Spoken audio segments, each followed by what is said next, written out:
I would like to begin by emphasizing on the Sadc message.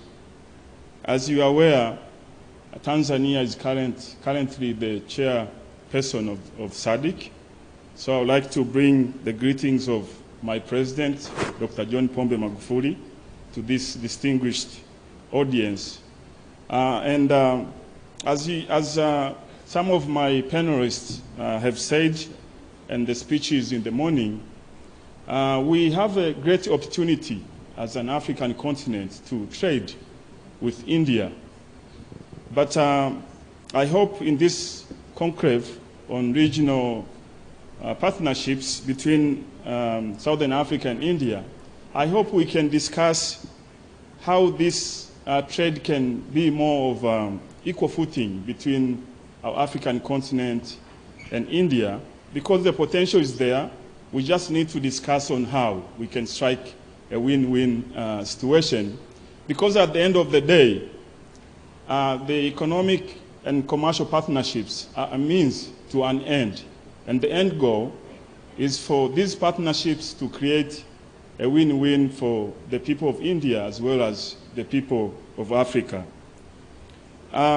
Speaking on the Sadc message, the trade imbalance which exists between the Sadc countries and India, I look at it as we can have a sandwich approach to resolving these trade balances.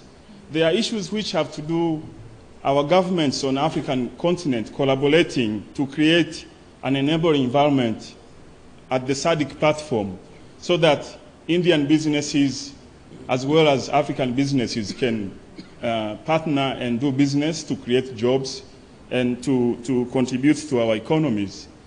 If you look at the portfolios of projects which the Sadc countries can work together, there is plenty of that.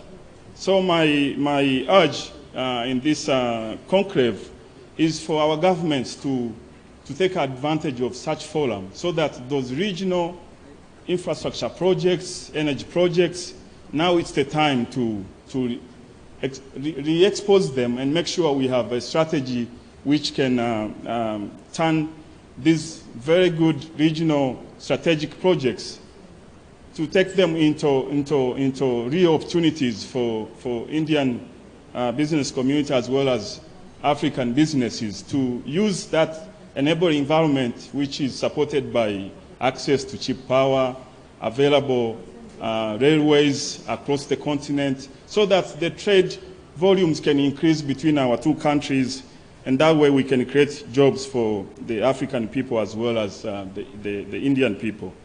But the other part of the sandwich approach is the private sector to private sector. I would like to thank very much the Confederation of Indian Industry.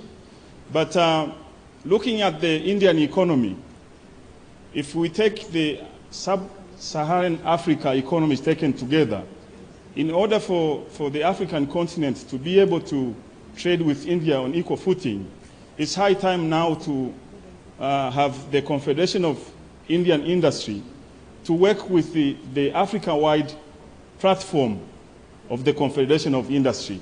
And within Sadc, we have what we call Sadc Business Council. The chairperson of this Sadc Business Council is a gentleman by the name of Salum Shamte. He's based in Dar es Salaam.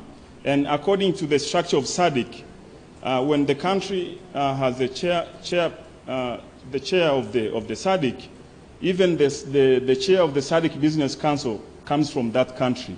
So I would like very much to be the bridge between the Confederation of Industry, Indian Industry, with the Sadc Business Council, so that these two entities can sit and look at how opportunities can be struck between the Confederation of Indian Industry and the Sadc business community. In that way, that approach of government working on issues which are government roles, that can be done alongside the private sector collaborating to create conducive joint venture partnerships between India and the countries within the Sadc community. But like I said, To do that, we will create sustainability between India and Sadc in trade and investment. And that will do away the trade imbalance or the trade deficit which exists. But before I proceed, I would like to recognize His Excellency Ambassador of Tanzania to the Republic of Zambia, my brother Hassan Simba Yahya. He's in this audience. After having spoken on the Sadc opportunities and how we can work together with the government of India and the Indian community, let me now go to the Tanzanian opportunities as far as doing business, investing in Tanzania is concerned. I wanted to emphasize that country-specific opportunities are important, but we should not forget that as Africa, and especially through Sadc, COMESA, united we stand, and divided we are doomed. So let's take advantage of these economic blocks to make sure, wherever possible, we strike a deal with well-willing forums and partnerships such as the Exim Bank and the Indian Industry Confederation. In Tanzania, the landscape is changing towards a better future. As you are aware, and for those who have already invested in Tanzania, we are investing heavily in creating an enabling environment for the private sector to thrive. We are investing heavily in infrastructure. For those who are following, we have now a state-of-the-art international airport, which we have expanded. And I was very pleased yesterday when I landed here in Lusaka to see that our brothers and sisters here in Zambia have equally invested in a very good airport, which for a moment I thought I was in Dar es Salaam, but I realized I'm in Lusaka. So congratulations. So you can see our governments are investing heavily in infrastructure.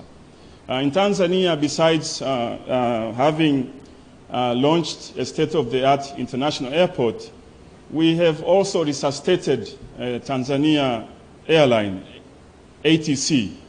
So we are able to connect with the rest of Africa as well as the rest of the world. You can take advantage of a vibrant new Air Tanzania. We are not only looking to service the movement of people, but also the movement of cargo. So immediately in Tanzania, right now the farming through horticulture and such perishable crops which are in hot demand in Europe and elsewhere, it's possible because we have an airline which can also carry cargo in addition to passengers. But also we have invested heavily in a very modern railway, the SGR. It's taking place very quickly. We are going to connect Tanzania with our neighboring countries. My brother, Minister for Industry and Trade from Lusaka, from Zambia, he just flew in this morning from Dar es Salaam. We had a very good meeting discussing the strategy for resuscitating Tazara. You know, you bring your goods to Dar es Salaam Harbour, and then you put all the cargo to Tazara all the way to here in Zambia. So we are not only investing in the modern standard gauge railway, which will connect us within the Tanzanian networks, Mwanza, Kigoma. But once you are in Kigoma, you can connect with the DRC. But the SGR will also go to Burundi, Rwanda. So that combined with a revamped Tazara will be connecting the 16 Sadc countries as well as COMESA countries. So in Tanzania, everything is surplus in the coming years. Even in power, we are now in the middle stage of commissioning a 2,115 megawatt hydroelectric power. It used to be known by Stiglas Gorge, but now we have named it after our founding father, Julius Mwalimu Nyerere hydroelectric power. So Tanzania in the coming years will be a surplus country for electricity, and we'll be happy to talk with my brother, the Minister of Industry and Trade here in Zambia, so that that surplus can come to our brothers and sisters here in that way, we don't have the problem which we just faced a few minutes ago. Besides investment in infrastructure, in Tanzania, we are also reviewing our laws, which were affecting smooth operations of businesses.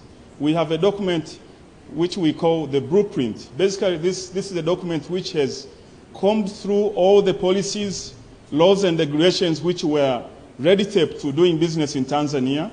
The fiscal year which we are implementing now, 2019-2020, we have already cut 54 tax and non-tax items which were costing businesses.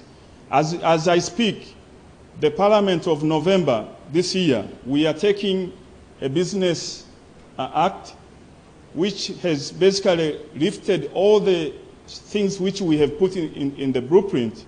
Now we are putting it into the law to continue to create an enabling environment to do business, invest in Tanzania.